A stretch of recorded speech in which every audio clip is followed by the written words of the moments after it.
Hi everyone, sorry, we are back. I am learning things such as technical problems and how to solve technical problems. So we are just going to give it a few more minutes. We have think I figured out how to do this.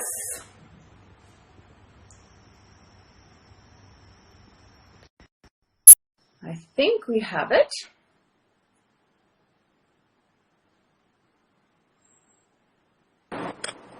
Yes, we do. Wow. Hi, Katrina. How are you? Hi, how are you? How are you, Good, Luke? very well, thank you. We are experiencing what it's like to be without our incredible team who normally support all of us. So I think the first thing I do when I see them all is give them a big hug and be like, thank you. Which I think all of us have been feeling during this time, extra sense of appreciation and gratitude for all the people who are there in our life, like normally on a day-to-day basis. And now that we are without them, we're kind of feeling how much they do for us. But listen, let's get, because I know everyone's very excited to hear what you have to say. So I just want to do a quick intro. Today we're talking to Luke Coutinho. Have I said that right? Yeah, that's right. That's right. Good. Who is a holistic nutrition and a lifestyle medicine expert.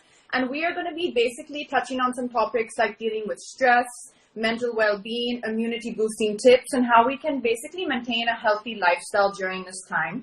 And this is kind of what we wanted to start out with, Luke, and pick your brain and know your thoughts and get some of your secrets on how we can kind of get through this time better. So the first kind of thing I wanted to ask you is, I think as we all know, these are tough times, and all of us are experiencing many different emotions ranging from anxiety about the future to stress to trying to stay healthy, to restlessness.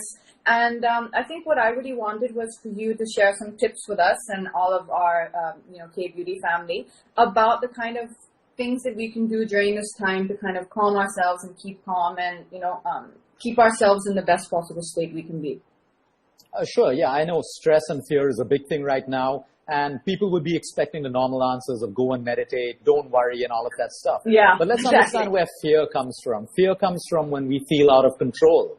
So, most people who are fearful right now are constantly watching the news, reading WhatsApp forwards, and that creates more uncertainty in them. So they don't know what's happening. We feel out of control, so we feel stressed out and we feel very, very anxious all the time. And in a way, people have been talking about building a strong immunity. We should understand the more stress we have, the lower our immune system. So if people really, really want to take care of it, so there are two kinds of people. When they hear news, when they watch the news, they feel more and more stressed. So number one, stop watching the news. Stop watching and looking at WhatsApp forwards. So you cut yourself away from the source. Now, there are some people who can watch the news and realize that, okay, fine, it's happening to everyone. Let's go with the flow. There's nothing that we can do right now. But I think meditation is very, very powerful because meditation grounds us. We're able to be in control of what's happening. There may be still stress in the world, but when I meditate, I'm very grounded. I can look at problems and decide, okay, let me make an action plan to this particular problem. Let me take action over here. This is the best I can do. But when we react from a space of fear, we have no control. So that fear starts consuming us. So one is meditation. Two, exercise. Okay, it's medically proven. We give patients with depression exercise because we know it can make them feel better. So right now, through this time of stress, try to do a little bit of exercise. You may not have access to a gym, but there is a ton of videos out there, people, training you online. That's one thing I've been seeing is there's no end to the help you can get. And I think that's a big thing we see nowadays is that's one really nice thing is there is a lot of help available out there, like whether you want to do yoga, whether you want to do just a little bit of gentle stretching, whether you want to do whatever you want to do there. If you look online, like there's no excuse. And this is something I had to tell myself because I was like, oh no, okay, I don't know what to do. I'm like, yes, you do. You can go look and then you search for what it is that you want. But I really like the first thing you said about first understanding where the fear is coming from. Because I think that's something really important for all of us is a lot of times we don't know what's bothering us. Like you're feeling restless. And that's one question I wanted to ask you is that when you're feeling restless and you don't know exactly, you can't pinpoint what you're feeling. What is a good kind of breathing technique or what is something, a simple exercise, a breathing exercise that can just calm your mind and help you find your center at that moment? Yeah, that's a really good question because there's something that you can do in a minute and move from stress to de-stress. It's your breath, Wow. like you rightly pointed out, breathing. But what's the technique for that? For most people, they would do an anilom vilom that brings harmony and breath and you feel calm. Okay. But there's a quicker way than that. And what we do is, so I'll give you an example. If your inhale is about 4 seconds or 5 seconds, okay, I don't want to put a fixed number because then people try to do that fixed number. Yeah, It's okay if it's exactly. 4 seconds Yeah. for you, it's 5 seconds for you. So let's say I do an inhale of 5 seconds. I want to give a hold. I want to hold my breath for about 6 to 7 to 8 seconds, okay? A little more than my inhale. And then I want to have an exhale, which is longer than my inhale.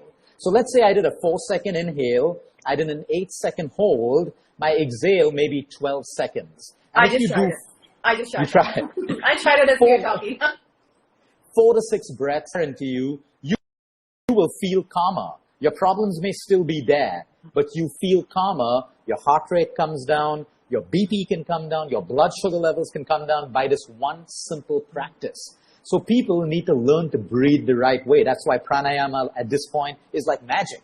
If you're in control of your breath, stress will not impact you. It exists, but it will not impact you where you get anxious, high blood pressure, anxiety, and all of that stuff. So I like what you said, Katrina. I like what you said about there's a ton of videos, but you feel sometimes you shouldn't do it, but then you say, no, I'm going to get into it. That's discipline. And a lot of people lack discipline. Like we pointed out, there's a ton of videos out there, but are you going to use it? That requires discipline. And people should use a little bit of discipline to make it work. So that actually kind of brings me to something else that I wanted to ask you is that where do we find the balance at this time of, like you said, being disciplined and making sure we do the things which, like you're saying, you know, whether it's getting movement, setting a schedule for ourselves in the day, setting, you know, an agenda of what we want to achieve in the day, whatever it is that we can do from home, working from home. How do we find the balance between being disciplined with ourselves and also, you know, where a lot of people are saying that you should just try and relax and be easy on yourself and, you know, don't stress too much about what you are doing at this time. So how do we kind of find that balance? So everything in life is balanced. I can be disciplined and I can also have a very relaxing day. I can do both of them. So what does the human body require? 30 to 45 minutes of movement. Let's be disciplined about those 30 to 45 minutes. Get it out of the way. I've done it. Okay? Can I get 3 balanced meals? If I'm not fasting, can I get my breakfast, lunch, dinner, same time, good quality food, not overeat? Can I be disciplined about that one little thing? Good. Let's get that out of the way. Can I be disciplined about my sleep? Enjoy watching movies right now. Be relaxed. You have more time. Yeah. Watch movies. But can I also get my 7 to 8 hours of good quality sleep? And finally, can I do 10 to 15 minutes of pranayama, 10 to 15 minutes of meditation? So if I put all of this together, it's about 1.5 hours of your day. Okay, add another 7 to 8 hours for sleep, it's 10. You have 14 hours to relax and do what you want. That's the way That to is a strike really balance. good point. That's a really good way to see it also. When you put it like that, you have 10 to 14 hours to do what you want. I mean, I think, you know, that's a good That's way. a lot of time. That's a lot of time to do what you want. That really is a lot of time. I quite agree with you there. You know, when you mentioned something just now about food, you know, what often has been coming in my mind, and I think has been coming in all of our minds, is how lucky that we are during this time when there are so many people who are struggling for food and the basic necessities, who are basic people who are homeless, the daily wage workers. And when I kind of think about that, you almost kind of carry that burden with you, because, you know, there's so much suffering around us at this time as well. And I know that there are a lot of people who feel the suffering and who are seeing the people who are also affected by corona. And I think that also kind of starts creating an element of stress inside you. So one thing I found that really helped me during this time and that I've noticed is really practicing gratitude. I'm sure you must be very, you know, familiar with talking about that as well. Is it's not a forced thing. If you really just sit for a minute and think about it in a very calm state, maybe after doing the breathing exercise that you said, like, I know when I sit, I realize that actually there's so much in our life that we have to be grateful for, you know, and even the things we take for granted in a normal life, like meeting friends for coffee and being on a film set surrounded by 30, 40 people and having a laugh, and, you know, the kind of basic comfort we experience in our lives. Like, I really, really find that helps me to center myself, and I just spend those 10 or 5 or 10 minutes really just practicing and feeling everything that I'm really grateful for during this time. So, Katrina, what you mentioned is a very powerful drug. It's inexpensive. It's free. It is such a powerful drug. And because it's free, probably people don't use it as much as they should use it. You know, a lot of things which are free in life are never valued and never used. That's very true. But it is such a powerful drug. Like, you know, we deal with 4th stage cancer all the time. The one thing that I put into everyone's life is first, be grateful for what you have. You may have a deadly disease, but when you focus your attention from what is wrong in your life into what is going well, it shifts the biology of your body. It literally changes your hormones, your immune system, and everything. So like you said, to bring peace, right now, everyone is going through the same problem. Be it a billionaire, an actor, an actress, a doctor, whoever it is. We're all going through the same problem of lockdown. Businesses affected, everything. So how do we make the most out of this? Okay, by practicing gratitude. If we look and focus on the things that are going well for us, we're at least getting bare essential food, we're at least at home safe without the virus. Okay, we may lose, but if I think I'm going to lose, I should think everyone is losing in some way. But I focus on what I have. It is such a powerful drug. Gratitude can change health, relationships, finances. Because when you focus on lack, what you don't have, you constantly say, I don't have. But you shift the focus to what you have, you create abundance. You create abundance immediately.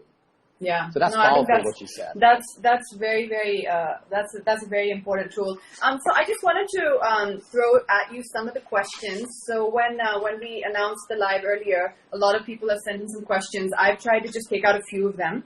And I found them very, very helpful and just kind of, you know, questions that I think a lot of people are asking. Some are quite simple, but I think they're really good for all of us to know. So the first one is from Farzana. And she's asking, how can we boost our immunity? I think you did just give us one way, which, you know, people often think you're going to say, take something or do something or have lemon shots or have, you know, vitamin C. Although I'm sure you can get to that. I think what a lot of us don't realize is that things like breathing and meditation actually affect our health and our body. It's not just a mental thing. And it all goes together. So, you know, keeping your nervous system calm and keeping yourself in a state of balance, that's actually one of the best things you can do for your immune system. But I think what we just wanted to know is any other tips you might have. Sure. So for Zana, the simple way to look at immunity, it's a very intelligent system in the body, okay? And it needs two things, nutrients from the food that we eat and oxygen from the air that we breathe. If our trillions of cells get this, your immune system has everything it needs to protect you.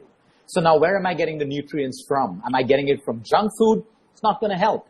A little bit, okay. But if I'm getting it from my wholesome foods, fruits, nuts, seeds, dal, khichdi, normal foods. We're not even talking superfoods right now. Normal foods. And I get the right amount of oxygen. So a lot of people Google superfoods for immunity. Let me tell you, a lot of that doesn't work. Let's reverse it and see what are the things that can damage my immune system. Lack of activity. If you're sedentary all day, you will decrease your immune system. Well, if you eat too much, now. Absolutely. If you eat too much of sugar, that is the quickest way to depress your immune system. Number 3, if you're sleep deprived, one night of sleep deprivation can reduce your immune system by 60 to 70%. This is medically and scientifically. Oh, so okay. I need to remember that one. Well. I need to remember that one. Okay, sleep. And of course, stress. The more stress I have, the lower my immune system. That is why people fall sick when they're stressed. So if I can balance these 4 things, I don't have to spend and waste money on all of these fancy superfoods that we believe can take care of our immune system. Some of my healthiest patients are farmers who eat dal, khichdi, rice, jowar, bajra, vegetable, a cup of chai, and they're happy people. They have strong immune systems. It's like that. So happiness plays a huge role. That'll come through like what Katrina said, gratitude. If I can create a space of gratitude, I'm happy because I'm focusing on things I have. And happiness is a physiological state that boosts our immune system automatically. So these are things that we can do. That's so important what you said, and that's something which I think is so important for all of us to know, is that how our mental state affects our well-being and our immune system and our actual body. I know a lot of people feel that they're two separate things. You know, how you feel, your emotions, your mental health. and your body. You know, how fit you are, whether you go to the gym or, you know, you don't get sick often. A lot of people don't understand the correlation, and that's something which I think is really important that you're sharing with us. The next question I wanted to ask you is from, I hope I get this right, Kishika Sharma, and it says, what kind of lifestyle changes should we do to maintain a healthy lifestyle during this quarantine? Okay, that's a great question because lifestyle is the most powerful drug. If we have the right lifestyle, our body looks after us. If we have the wrong one, we get into disease and discomfort. So the first lifestyle revolves around food. A lot of people will say, what's the best diet? You don't need a diet. You need to eat food that suits your body, that's wholesome, that's given to us by nature. So if you look at a balanced Indian diet, we have fruits, we have vegetables, we have nuts, we have a grain, we have a lentil, we have our lean protein, depending if you're vegetarian or non-vegetarian. That is good enough for you. Now, how are you going to eat that? Are you going to overeat it? Big problem. Are you going to eat it too quickly, too fast without chewing? Big problem. Some people eat the healthiest food, but they eat it the wrong way. And they need to learn to eat food better rather than changing their diet. So the lifestyle change you can make around food is quality food, the right portion, eat it with love, eat it with gratitude, and eat it at the same time every day. Don't change your eating timings. If you're eating breakfast at 9, eat it at 9. If lunch is at 2, eat it at 2. If dinner is at 7, eat it at 7, because your body has a memory, and that works with a clock. So that's the first lifestyle change towards food. But exercise, any movement is good for you. If you don't like working out, dance. Even a 30-minute dance is great exercise for you. So I movement do that sometimes. I dance in my mind when I'm doing my stretching because, you know. Beautiful. Yeah, that's activity and that's exercise. You can make it fun. Make it fun. Lifestyle should be fun. If it's not fun, you won't feel like doing it. When it's a lifestyle towards sleep, like I said, usually I'm in bed at 9 o'clock on a work day. These days I sleep at midnight because I'm watching Netflix. But I'm not compromising my sleep. I still make sure I sleep 7 to 8 hours and I wake up feeling rested. So it's a balance. I want to be happy. I don't want to be deprived, but I will still take care of my lifestyle. And then your emotional stress. I like that 9 o'clock bedtime. I think that's going to be one of my new goals. 9 o'clock bedtime. I want that to happen one day in my life. Okay, so I'm going to jump to the next question here from Ayla Khan. What could be an ideal morning routine, and also what is your morning routine? Okay, so morning routine is so important, if I may add, spiritual, because I'll tell you why. When I say spiritual, I don't mean religion. Spirituality for someone could just be kindness. You're kind, that's your spirituality. You're compassionate, that's your spirituality. So I think a morning routine, because if you start your day the wrong way, your entire day continues to be that. If you start your day with anger, you're going to be making angry decisions throughout the day. So in the morning when you wake up, have a ritual, calm, center yourself, do your yoga, do your pranayama. If you don't do that, do your prayer, go for a walk. Finish all the things like Katrina has labeled as self-care. First, look after you, nourish you so that you can go out into the day and face everything that comes. So my routine's simple. I wake up, there's yoga, meditation, pranayama, prayer, and then I get into my day. It's a simple routine, gets over in an hour, and then I'm able to get into my day empowered to handle what life is going to throw. So I have a question from me for you here, which I'm going to squeeze in. How do you resist that temptation of first looking at your phone before starting this routine? Because what happens for me is I also have a routine which I try and follow every morning, but the mornings where I go to my phone first, it pulls me in. All the messages, you know, whether it's your friends or your work or whatever it is, all those messages, it pulls me in. And then when you go for your routine, whether it's, you know, like you said, your yoga or your meditation, your mind is still over here. And the days that I manage to not look at my phone and first do my meditation or my yoga or my practice first, those days are really, really good days. So how do you resist that temptation? I'm glad you asked this question. It's a brilliant question.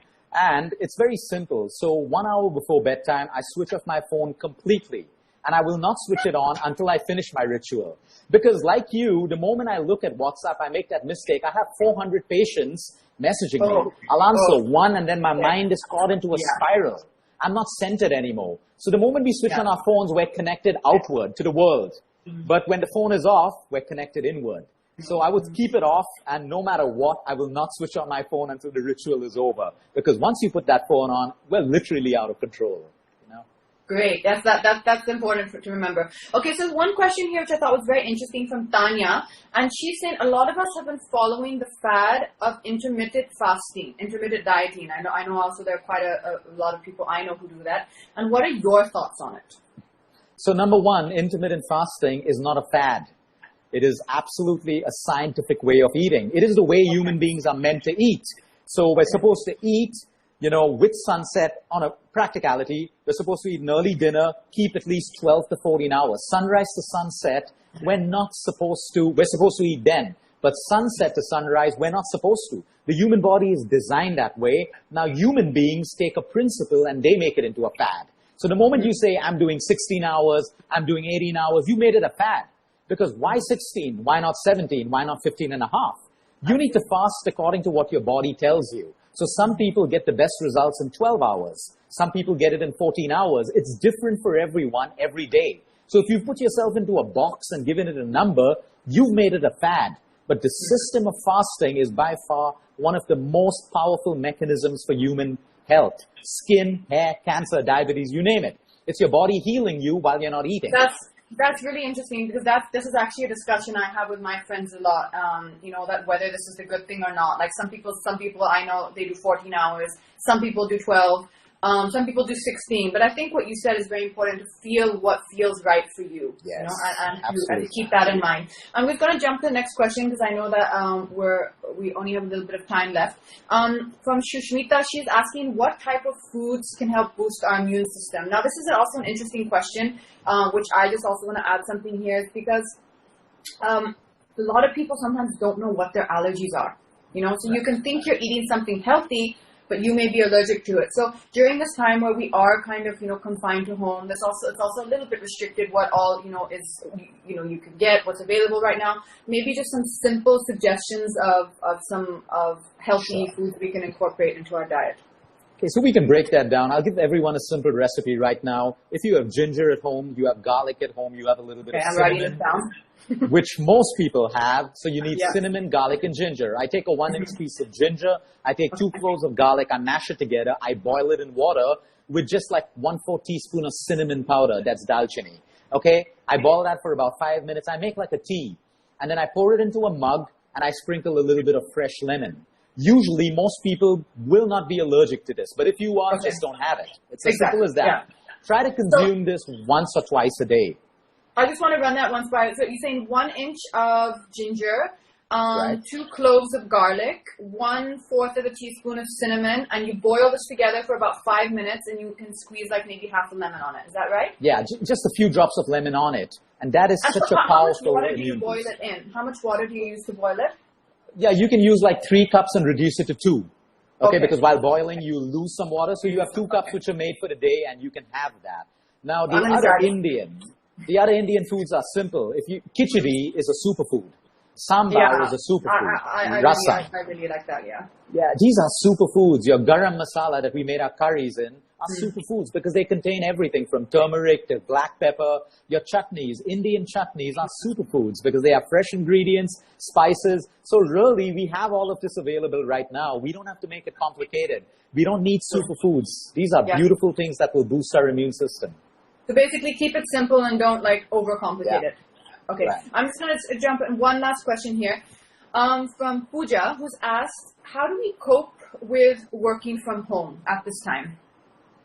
Okay, so I think it's very simple. The word would be discipline. The same way you would work out of office is the same way you will work out of home. Make timings, make a calendar. So if you need to work 7 hours, select your workplace at home. Make sure that those 7 hours with your breaks are going to be the 7 hours that you do it. Because if you don't have a timetable, you don't have a guide, and then we start to get very liberal with our time.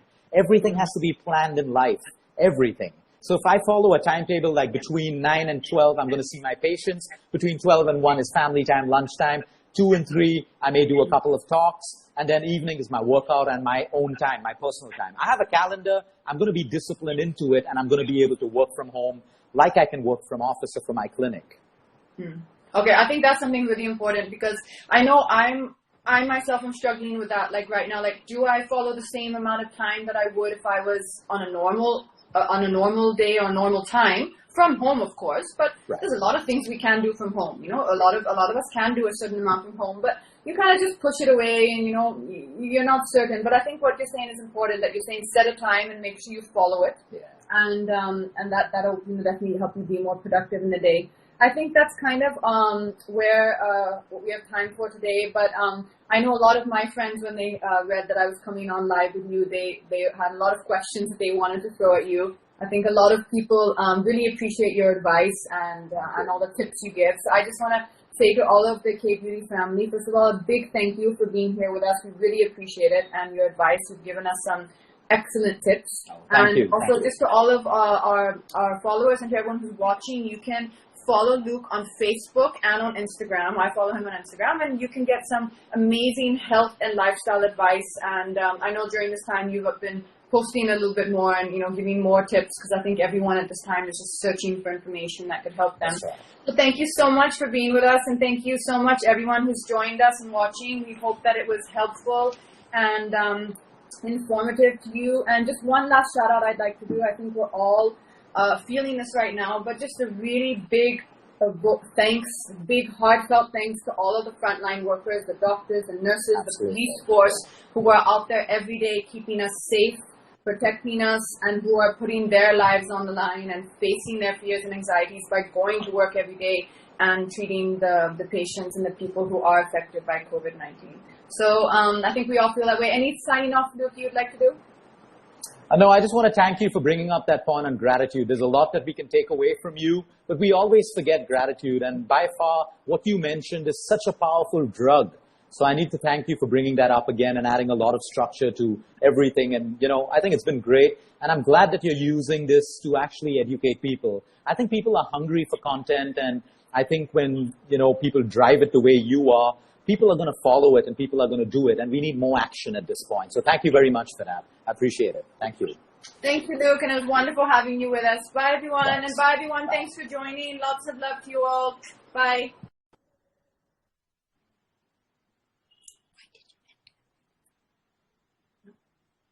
You ended it now.